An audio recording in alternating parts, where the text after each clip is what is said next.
자, 봅시다. 39에서 42 이생규장전. 우리가 정규 수업 때 한번 하기는 했던 거야. 그치? 그래도 한번 보자.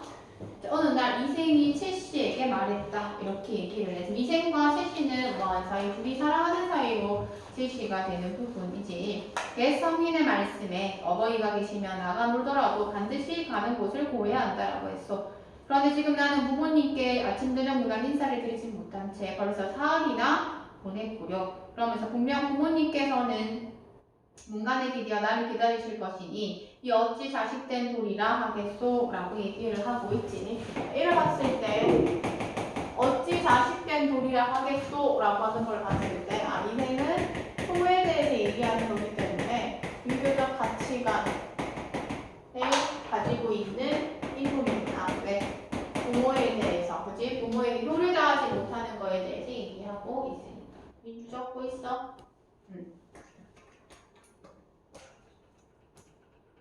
채씨는 서운해하면서도 그저 그리고 이생이 담을 넘어 돌아가게 해주었다. 그지? 이생 규장전이라고 했을 때 규장이라고 하는 게 담을 넘다라고 하는 거였어. 그래서 여기서도 제목과 연계돼서 담을 넘어서 돌아가게 해주었대.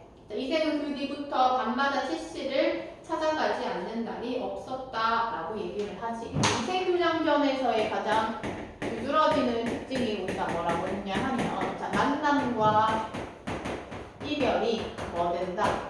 반복된다 라고 하는 게 특징이었어. 그치? 그러면 그 첫 번째 만남이 바로 이 부분이네. 밤마다 채씨를 찾아가지 않는 날이 없었다 라고 되어 있지. 밤마다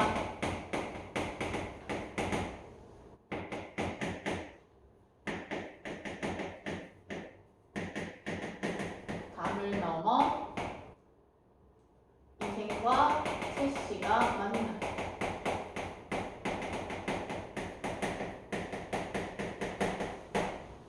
첫 번째 만남이구나.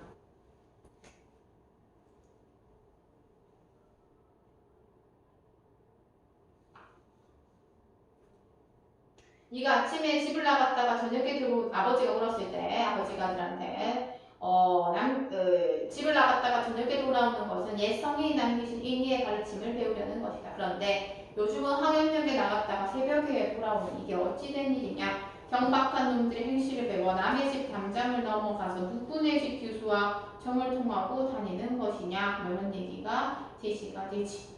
그러면서 자, 이 일로부터 갈로. 자, 이 일로 탄로나면 남들은 모두 내가 자식을 엄하게 가르치지 못한 탓이라고 생각할 것이다. 또 만일 그 교수가 지체 높은 지배자라면 필시 네 미친 짓 때문에 가문을 더럽히고 남의 집에 누를 끼치게 될 것이야까지 갈로 닫고.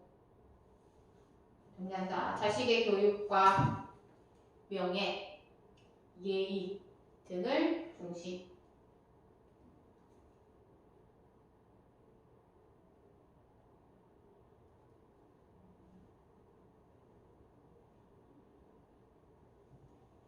자, 그래서 이 이생의 아버지가 특단의 조치를 느려 너는 지금 당장 영남으로 가서 종들을 거느리고 농사나 감독하여라. 그리고 다시 돌아오지 말아라. 이생은 그 이튿날 울주로 보내셨다 라고 얘기를 하고 있지. 그래서 첫 번째 이별은 아버지의 그런 공건적 가치관이야. 그 아버지의 반대로 기생과 제시가 뭐하게 되는 거? 이별하게 되는 거. 누가? 이생이 울주로 가게 되는 거. 이 사실을 모르고 이 채씨는 계속 기다렸지. 이생을. 근데 안 왔어. 됐나? 그러면서 그 옆에 질문으로 이동한다. 그래서 채씨가 생각하기에는 뭔가 병에 걸렸다라고 생각을 해가지고 향화를 시켜가지고 알아보게 했대. 근데 실제로는 그 도령이 영남으로 내려간 지 이미 여러 달이다 라고 얘기를 했단다. 그러면서 채씨는부터 갈로 밑으로 네 번째 줄 내려가면 얼굴도 초췌해졌다까지 갈로 닫고. 이생 아버지의 반대로 이 둘이가 뭐하게 되고 이별을 하게 되고 그 일로 인해서 누구? 여기 나와 있는 이 채씨 얘는 그 부분에 삼사병이 걸린 거야. 누가 너무 보고 싶어서, 이생이 너무 보고 싶어서 삼사병을 걸려가지고 식음을 전폐하고 있는 모습이 제시가 되지.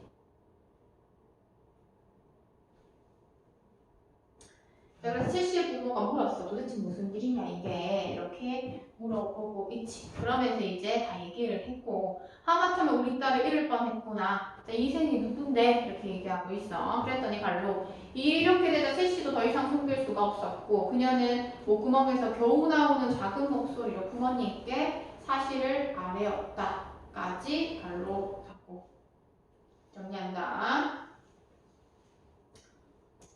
잘 찾았어. 못 찾지. 이생이 누구더냐? 다음 줄에 일이 이렇게 되자부터 밑줄 두 번째 줄 아래였다까지 말로 닫고 자유연애가 허용되지 않았던 시대상. 자유연애가 허용되지 않았던 시대상.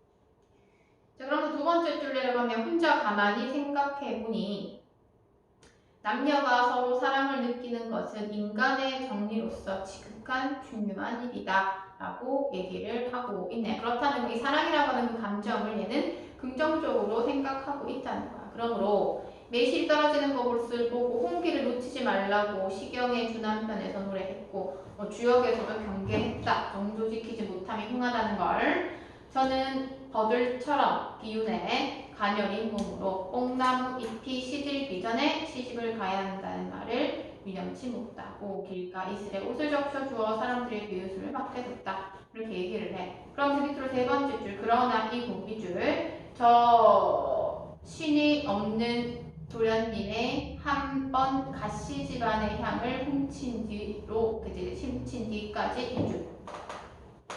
남녀가 정을 통함을 비유. 못 찾았지. 버들처럼 가녀린 몸 거기 있지. 거기에서 밑으로 2, 4 네 번째 줄 내려가면 그러나 저 신이 없는 도련님이 하는 부분이 있어.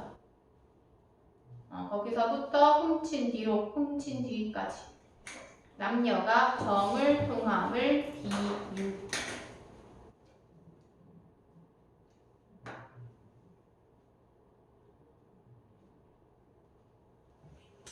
그래서 이 이생이 너무 그리워가지고 막 죽을 지경에 이르렀다라고 하는 내용을 쭉 얘기를 하지. 그러면서 그 밑으로 네 번째 줄 내려가면 부모님께부터 갈로 저의 소원을 들어주신다면 제 남은 목숨을 보존하게 될 것이고 만약 강국한 청을 거절하신다면 그저 죽음만이 있을 뿐입니다. 이생과 저승에서 함께 누릴지언정 면세코 다른 가문으로 시집가지는 않겠습니다. 까지 갈로 이 부분을 통해서 이 첼시의 특징을 파악할 수가 있어. 이때 당시에는 이제 돈의 여성임에도 불구하고 상당히 적극적이야. 뭐에 있어서 사랑에 있어서 적극적이기도 하고 이 남자는 안 됩니다. 자기의 생각을 얘기를 하면서 의지적인 또는 진취적인 그러한 모습을 보인다라고 하는 게 이 첼시의 모습이야. 앞에서 우리가 봤던 이생 같은 경우는 어떻게 했어? 아버지가 가라 했는데 같이 소극적이야. 오히려 여인이 더 적극적인 모습을 보인다. 그래서 이 첼시 부모들이 누구에게 이생의 집에 가가지고 혼인 의사를 물었대. A 부분 간다. 그랬더니 우리 집 아이가 비록 나이가 어려 잠시 바람이 나긴 했지만 학문에 정통하고 부모도 낭독하지 않으니 바라는 바는 앞으로 뭐라고 밑줄 장원급제해서 훗날 세상에 이름을 떨치는 것이요 라고. 그럼 서둘러 혼처를 구하고 싶지 않소 이렇게 얘기를 하는 부분이야. 그래서 이 제안에 결혼을 하는 제안에 어쨌든 결론은 뭐야? 거절이다. 그치? 여기 나와 있는 이생의 아버지는 거절을 했고 그 근거는 뭔데? 그냥 우리 아들은 장원급제에서 널리 이름을 떨치는 게 중요하다라고 하면서 분명한 이유가 있는 거절을 하게 됐지. 근거라고 해도 되고 이유라고 해도 돼. 중매쟁이가 돌아와 최씨 부친에게 이 말을 하니 최씨 집안에 다시 이씨 집안 이런 말을 전했다. 한 시대의 것들이 그대 아드님의 재주가 뛰어나다는 칭찬을 하더이다. 자, 그러면서 지금은 웅크리고 있지만 어찌 끝내 연못 속에만 머물러 있겠습니까? 속히 좋은 날을 정해 가문의 즐거움을 합하는 것이 좋을 듯 합니다. 라고 얘기하면서 자기 아들 뭐한데 정혼금지할 사람이에요 라고 거절을 하자. 그래 당신 집 아들 진짜 대단하지 라고 얘기를 하면서 상대를 뭐한다 세우는 모습이 드러나고, 그렇게 해서 우리 가문 같이 혼인을 해가지고 즐거움을 합하는 것이 좋겠다라고 얘기를 하면서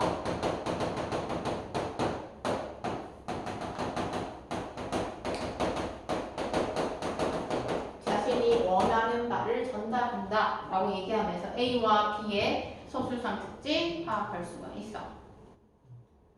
자, 또한 A 부분에서 세 번째 줄 밑줄과 봐. 장원급제에서 훗날 세상의 이름을 떨치는 것이요 밑줄. 그 다음에 B에도 두 번째 줄 밑줄. 지금은 웅크리고 있지만 어찌 끝내 연못 속에만 머물러 있겠습니까? 자, 그러면 여기서는 이 생의 아버지도 얘가 장원급제해가지고 뭐하기를 바라고 이름을 널리 떨치기를 바라는 모습이고, 그 다음에 이 최씨의 그 부모들도 언젠가는 뭐하다 펼칠 것이다 라고 얘기를 하지. 그래서 그 두 개 묶어서 정리. 이 생의 앞날이 긍정적일 것이라는 기대. 이 생의 앞날이 긍정적일 것이라는 기대.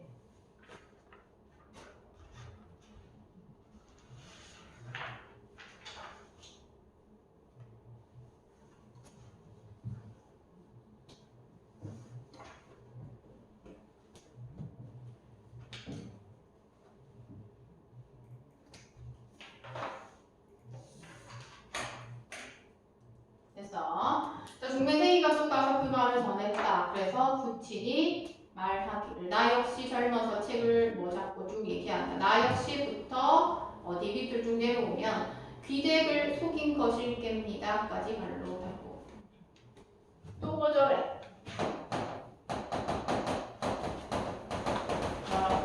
자, 우리는 문벌의 차이가 있습니다 라고 얘기를 하고 이 생의 아버지가 또 혼인에 대해서 혼인을 거절하는 모습이 제시하네요.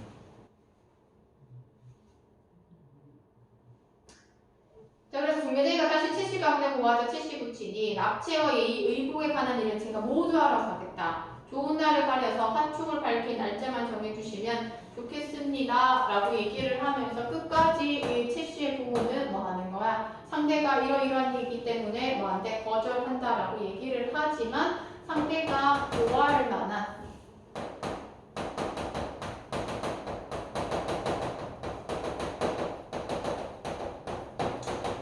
솔깃한 제안을 함으로써 뭐 하는 거야? 계속해서 자기 딸과 결혼을 하게 하려고 해. 자기 딸이 너무 힘들어하는 거야.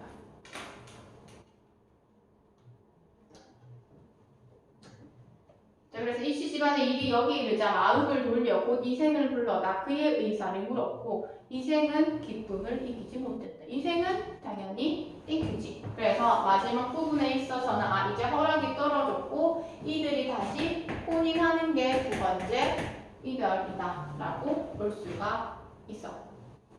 됐나? 그래서 우리 지금 이 학평에서는 여기까지가 나오고 사실은 이 이후에 있는 내용이 더 유명하기는 해. 선생님이 본문에는 없는 거지만 정리를 해주려고 해. 자, 혼인을 하기는 하지만 자, 뭘로 인해서 혼관적인 나눔으로 인해서 두 번째는 자, 혼관적인 나눔으로 인해서 최씨가 죽임을 당해.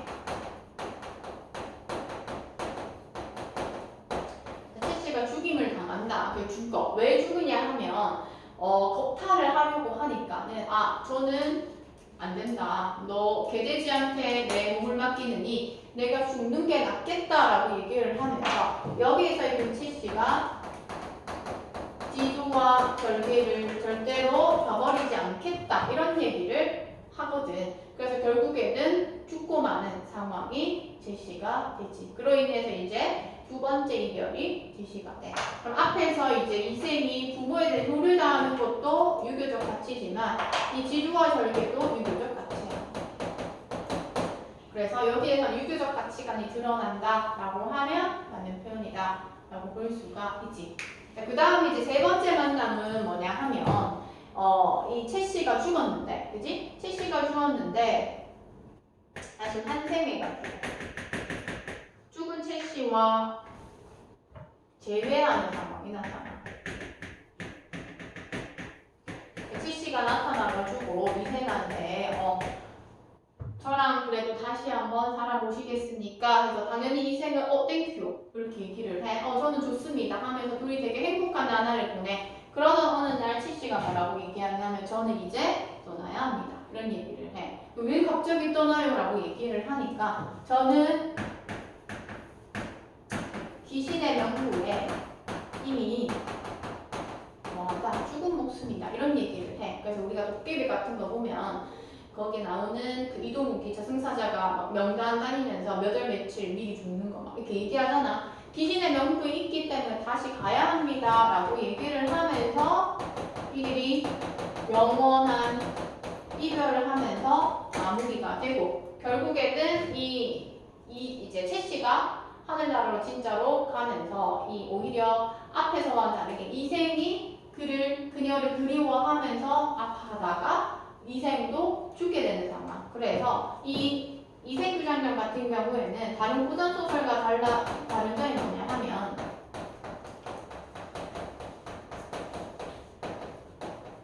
비극적 결말이 드러난다. 이렇게 얘기를 해.